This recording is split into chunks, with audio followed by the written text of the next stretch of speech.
Hello and high fives out there to everybody. My name is Jack Jennings and this is my story.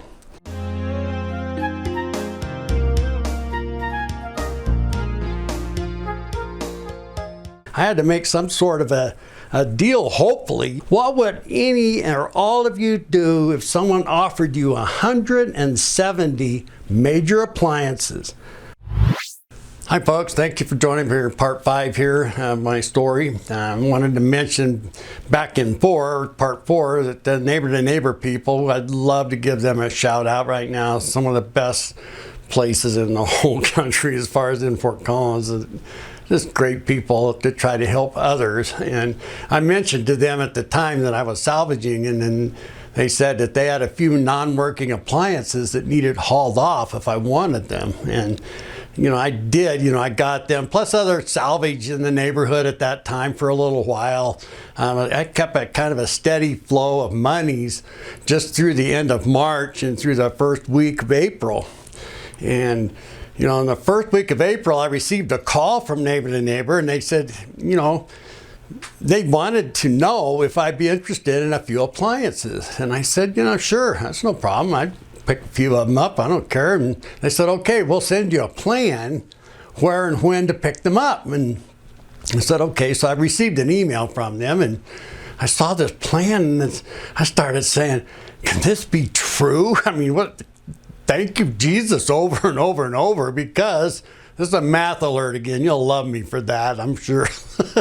So the tease is, when I left part 4, what would you do if someone gave you 170 used major appliances? The ranges, refrigerators, and dishwashers that worked. The Greenbrier Rental Complex that Neighbor to Neighbor controls in Fort Collins has 60 units. And they received a government grant for all new, more efficient ranges, refrigerators, and dishwashers. That's 180 appliances, of which they were going to give me 170 of them, the used ones. Wow, I could not believe that. The plan was to remove the appliances for the 10 units per day, which is 30 appliances per day, for 5 days. And on the 6th day they cut me a break, I only had to remove 20 appliances. Here's a guy, me, getting 170 appliances, all cleaned and spotless. That was I could not believe it. They had them cleaned and they were spotless for me. I just couldn't believe it. Reality check. My van could hold maybe 6 appliances at the most. Finding a place for them was another reality check. Here I'm dragging this wonderful miracle, and I'm dragging around figuring out, well, what am I going to do with these things? You can't just set them outside. More math. Get ready. I'm sure some of you dislike this, but I just feel that this common sense math is essential in our everyday life. Maybe it's fun for the kids, I hope. So each range and refrigerator that I was getting was, 2.5 foot wide and 2 foot deep. So how many square foot is that? What's the square footage of that? So it's 2.5 times 2 is 5 square feet. Pretty simple, okay? I hope you got that one. Okay, next one up. The dishwashers are 2 foot by 2 foot. How many square foot is that? 2 foot times 2 foot basically is 4 square feet. You got that one, okay? So I was getting 60 ranges plus 50 refrigerators. That's 110 appliances, and each are 5 square feet. Now, 110 times 5 square feet, you got it, 550 square feet. There you go, you're on a roll here. So 60 dishwashers at 4 square feet, 60 dishwashers times 4 square feet, 240 square feet, if you got that one. So we have 550 square feet plus 240, right, 790 square feet with no walking room between them. That's 800 square feet if you put all of them together side by side. Believe me. Now there's a method to my madness here. I needed at least a 1,200 square foot warehouse just for the appliances and walking room in between them. That's the end of the math class. I know that you love me now. Details. I know sometimes it's boring when I expand a little bit too much on the events, but I feel that they're really important to my story because a lot of folks sometimes say that the evil one is in the details, or the devil's in the details, which is true. Perhaps schemed by earthly, dishonest people. You know, what I discovered is our Holy Father has set up a perfect plan for us, me, as we try to walk the path that Jesus sets before us.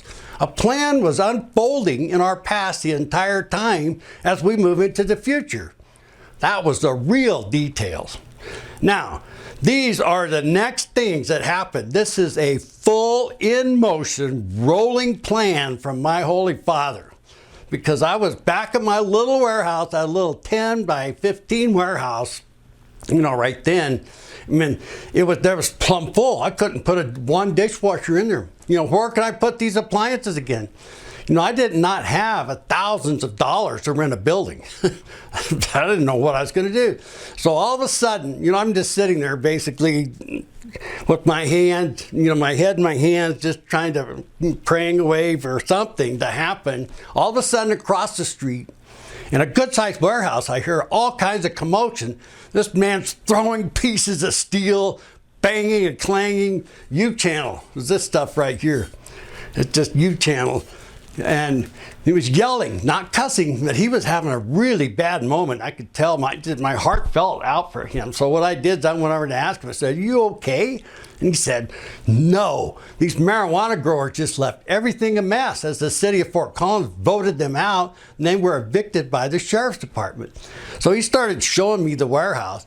This was continuous mold all around the lower 4 foot of the entire warehouse, everywhere, just this ugly mold everywhere. And there were large piles of dirt and trash everywhere, including 50 rolling racks with that U-channel with these industrial 5-inch wheels, rubber wheels, expensive stuff.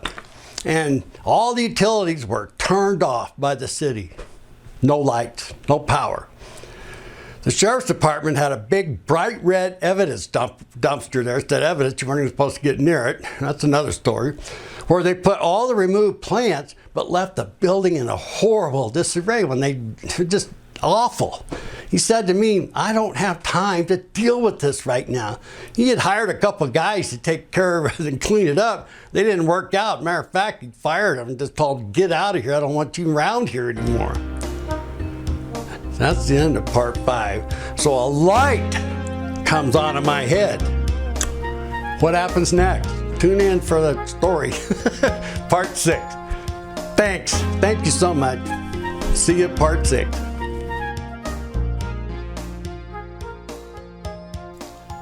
What have you learned so far from watching this video?